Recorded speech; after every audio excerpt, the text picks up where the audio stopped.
말씀 제목 한번 따라합시다. 다윗과 같은 어린이. 자, 오늘 어린이 주일입니다. 어린이 주일. 이 어린이 주일이 어떻게 발생됐냐면요. 1856년 미국 제일 유니버셜 교회에 찰스 레나드라는 목사님이 계셨어요. 이 목사님이 어린이들을 사랑하는 마음으로 1년에 한 번은 어린이 주일을 좀 해야 되겠다 해서 6월 둘째 주일을 어린이 주일로 정하면서 실천한 것이 바로 유래가 되었습니다. 그래서 1883년 미국 장로교 총회에서 6월 둘째 주일을 어린이 주일로 제정을 했어요.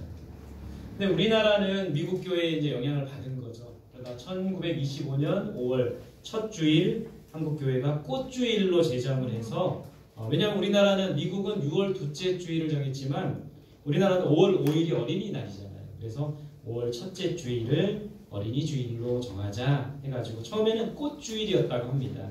그래서 한국 교회가 이 5월 첫째 주를 어린이 주일로 지내게 된 겁니다. 여러분, 우리가 어린이 주일을 맞이하여서 특별히 다음 세대를 살리는 교회, 다음 세대를 준비하는 교회가 되어야 됩니다. 아까도 말씀드렸지만 10년, 20년, 30년 후에는 여기 계시는 분들이 어른들은 없을 수도 있겠지만 아이들은 또 이 자리를 지키는 거예요. 그래서 다음 세대가 사라진 교회는 미래가 없는 교회가 되는 겁니다. 그래서 다음 세대를 세우는 교회. 여러분, 지금 초등학생을 알파 세대라고 합니다.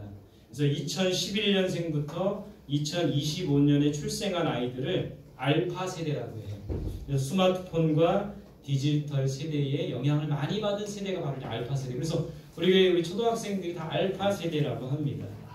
그래서 우리 다음 세대를 세우는 교회.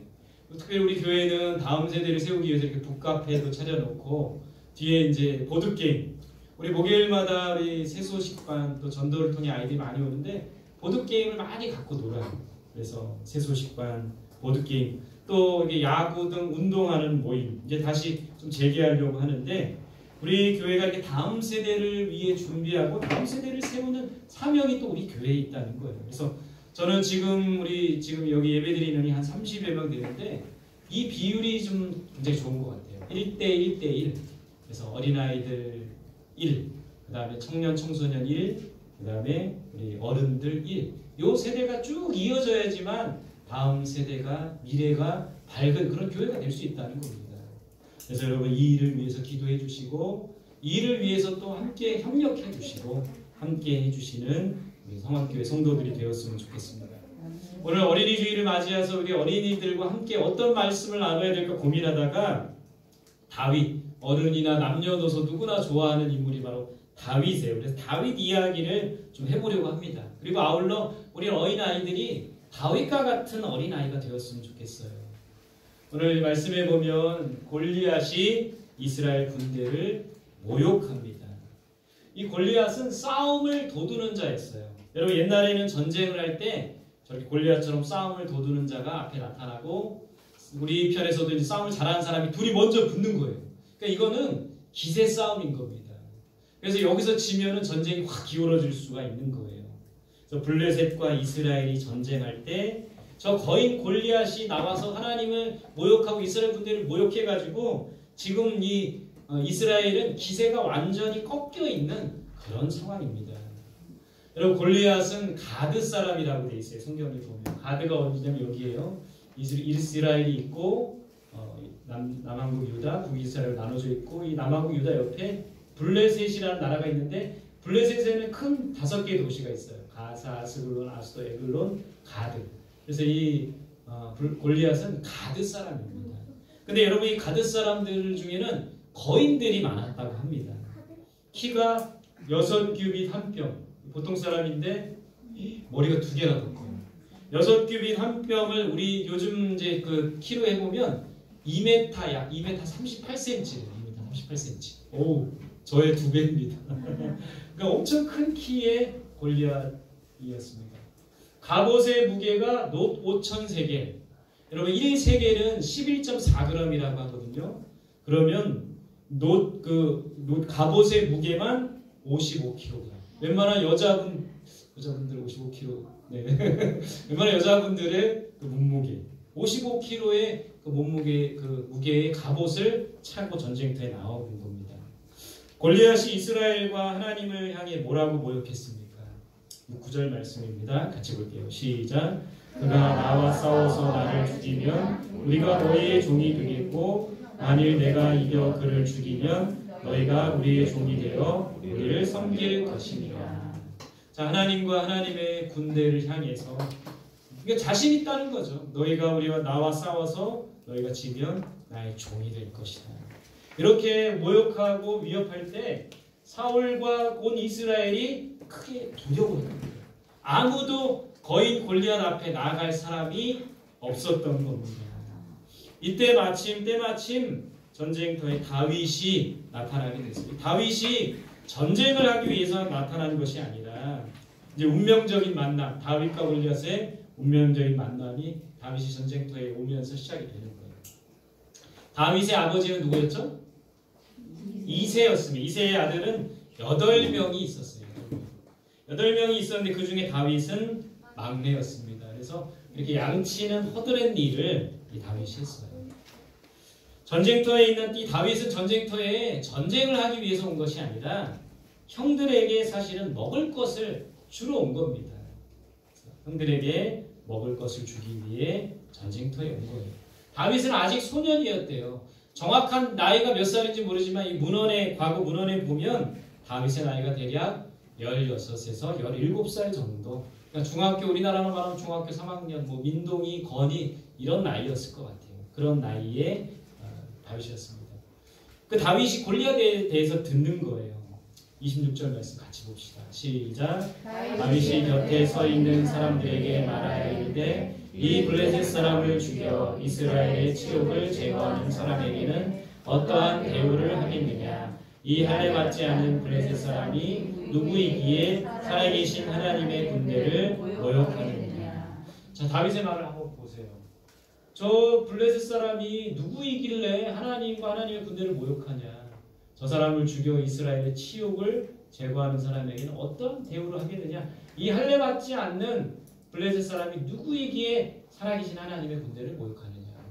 그러니까 다윗의 마음속에는 골리앗에 대한 두려움보다는, 블레셋 군대에 대한 두려움보다는 저 사람이 누구이기에 하나님을 저렇게 모욕하고 하나님의 군대를 욕되게 하는가. 그 울분의 마음이 다윗에게 들었던 거예요.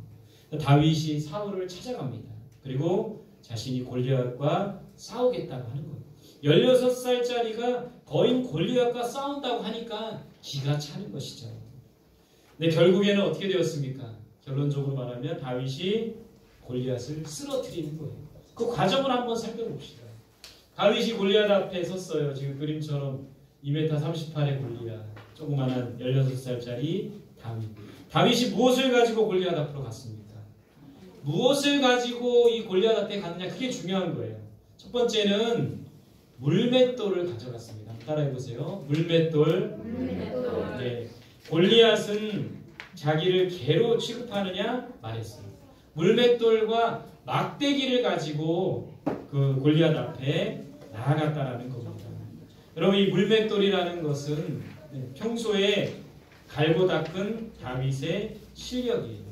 물맷돌로 곰도 잡고 사나운 짐승도 잡고 이리로 잡았다는 것이죠.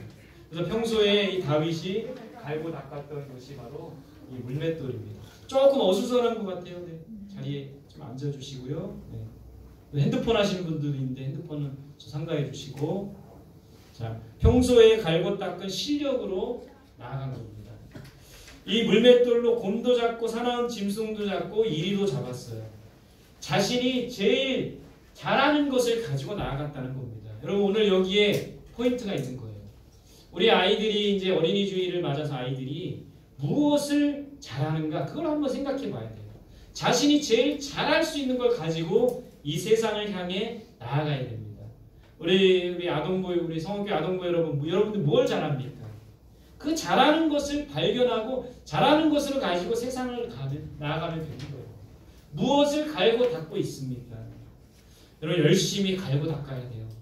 실력을 갖고 갈고 닦아야 됩니다. 연습해야죠. 남들보다 더 훈련하고 연습하고, 우리 운동하는 친구들은 더 열심히 운동하고, 공부하는 친구도 더 열심히 공부하고 피아노 치는 사람들은 더 열심히 피아노 치고 또 여러 가지 이제 재능 있는 친구들은 열심히 그 재능을 개발해야 됩니다. 축구만 보여주면 야구가 섭섭하니까 야구 선수들 남들보다 한 발 더, 남들보다 5분 더. 여러분 우리가 이 마음을 가지고 준비해야 됩니다. 남들보다 한 발 더 노력하고 남들보다 5분 더 애쓰는 그런 노력이 필요한 거예요. 그래서 여러분 우리 그리스도인들은 실력을 갖추어야 됩니다. 믿음이 있기 때문에 무슨 상관이에요? 실력 없어도 공부 못해도 믿음이 있으면 되는 거 아닙니까? 목사님이 그렇게 가르쳐주지 않았습니까? 라고 하지만 여러분 맞는 말이기도 하지만 그렇다고 해서 여러분 우리가 실력을 갖추지 않는 것이 아니라 열심히 공부하고 열심히 노력하고 열심히 운동해서 실력 있는 사람이 돼야 됩니다. 세상 사람들에게 저 예수 믿지 않는 사람들은 공부도 못하고 실력도 없어 이런 말 듣지 않게 최선을 다해야 되는 거예요. 그래서 우리 물맷돌을 가지고 갔던 다윗처럼 그 성원교회 아동부 또 청년들이 실력을 키우는 그 물맷돌을 갈듯이 실력을 갈고 닦는 성원교회 성도들이 되었으면 좋겠습니다. 자, 두 번째 다윗이 갔던 거는 뭐냐면 따라해 봅시다. 만군의 여호와의 이름. 여호와의 이름을 가지고 전쟁터에 나아갑니다.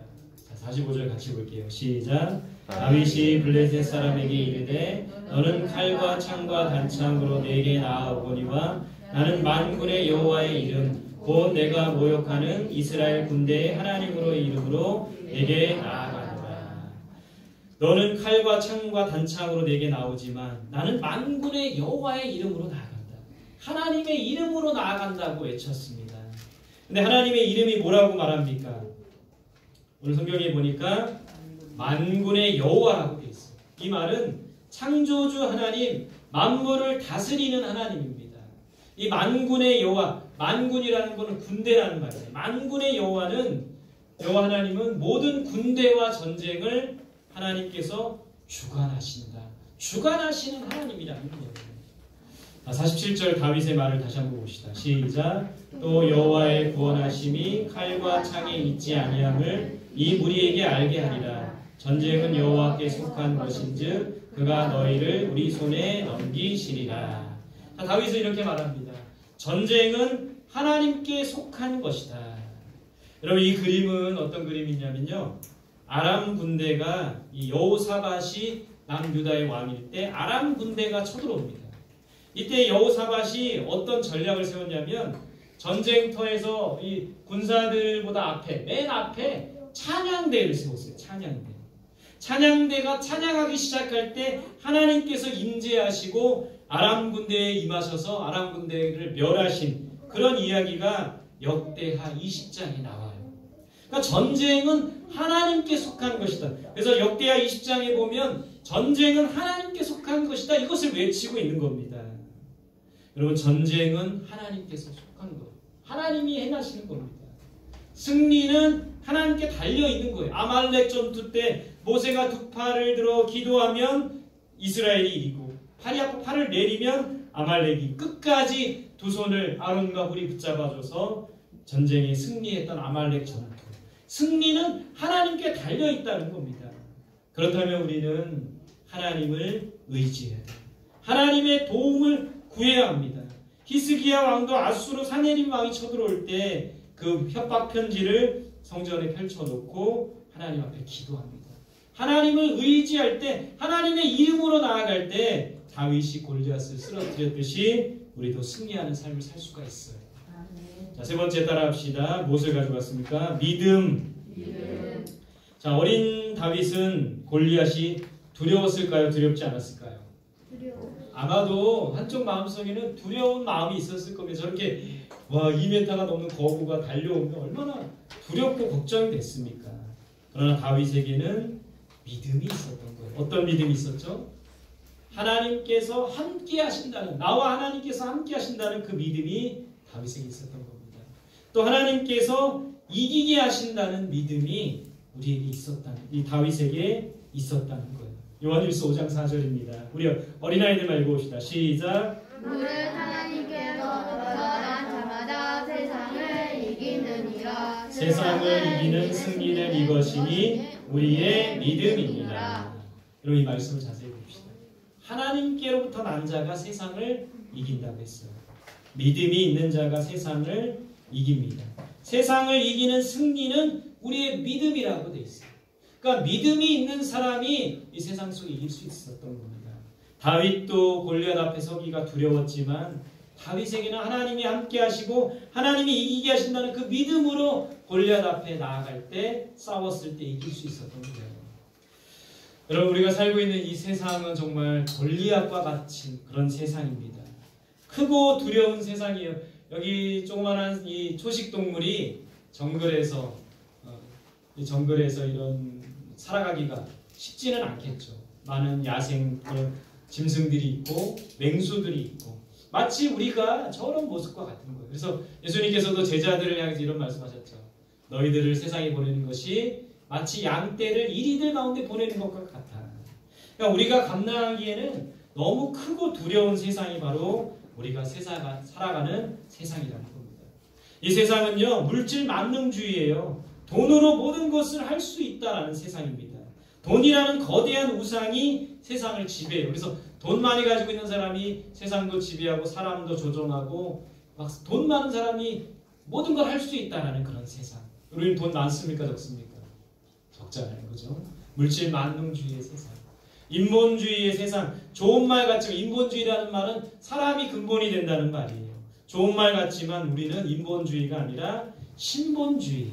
하나님이 근본이 되셔야 됩니다. 하나님 중심의 삶을 살아야 되는 거예요. 여러분, 약육강식의 세상이죠. 이게 무슨 말입니까? 약육강식. 약한 자는 어떻게 되고? 육 먹히고 강한 자는 식 먹는다. 그러니까 동물의 왕국뿐만 아니라 인간 세상도 마찬가지입니다. 강한 자는 약한 자를 집어먹고 약한 자는 강한 자의 밥이 될 수밖에 없는 세상. 바로 그런 세상에서 우리가 살아가고 있는 거예요. 여러분, 이 세상은 세속주의 세상입니다. 세속주의 사람들은 하나님은 죽었다고 말해요. 여러분, 니체라는 사람이 신은 죽었다 이런 말을 했는데 많은 세상 사람들이 하나님이 어디 있느냐 비웃어요. 그래서 우리 예수님 믿는 사람들을 비웃습니다. 주일마다 교회 가면 비웃어요. 하나님이 어디 있느냐 비웃는 그런 세상 속에서 우리가 살아가고 있는 거예요. 그 크고 두려운 세상에 비해서 우리 자신은 한없이 나약하고 작은 나이죠. 정말 우리 어린아이들 얼마나 나약하고 작은 나이입니까? 마치 골리앗 앞에 선 다윗과 같이 그런 크고 두려운 세상 앞에 선 우리들의 모습이라는 겁니다. 그러나 다윗이 골리앗을 쓰러뜨렸듯이 하나님이 함께 하시면 승리할 수가 있다는 거예요. 하나님이 도와주시면 이 세상을 이길 수 있다는 겁니다. 자, 어린이 주일을 맞아서 우리가 이제 어떤 어린아이들이 되어야 될까? 또 우리 성원교회는 어떤 어린아이들을 믿음으로 키워나가야 될까? 세 가지 나누고 싶습니다. 첫 번째 따라합시다. 하나님을 믿는 아이들.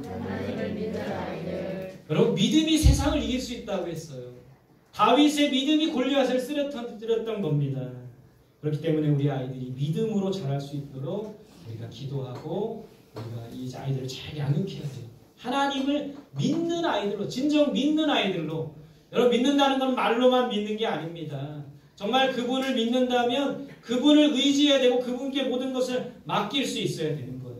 하나님을 믿는 아이들이 되어야 됩니다. 두 번째 따라합시다. 하나님을 의지하는 아이들. 다윗은 하나님 만군의 여호와의 이름으로 골리앗 앞에 섰죠. 하나님의 이름을 의지하며 나아갔습니다. 우리도 하나님의 이름을 의지하는 아이들, 그런 아이들이 되어야 되고 그런 우리들이 되어야 됩니다. 하나님을 의지하는 아이들이 될 수 있기를 바랍니다. 세 번째 따라합시다. 실력을 갖추는 아이들. 여러분, 그리스도인들은 실력을 갖춰야 됩니다. 성실해야 돼요. 매일 하루하루의 삶을 성실하게 살아야 돼요. 목사님, 믿음으로 살면 된다면서요. 하나님이 도와주신다면서요. 하나님이 함께 하신다면서요. 그러면 되는 거 아닙니까? 똑똑하긴 똑똑해요. 맞는 말입니다. 그러나 여러분, 우리 그리스도인들은 믿음으로 살아가지만 하나님의 도우심으로 살아가지만 열심히 최선을 다해 공부하고 노력하고 애써야 됩니다. 그러니까 믿음이라는 것은 가만히 있는 게 믿음이 아니라 진정한 믿음은 우리의 열심 더하기 하나님의 은혜예요. 여러분, 이것을 꼭 기억해야 됩니다. 우리 어린아이들이 꼭 기억해야 돼요.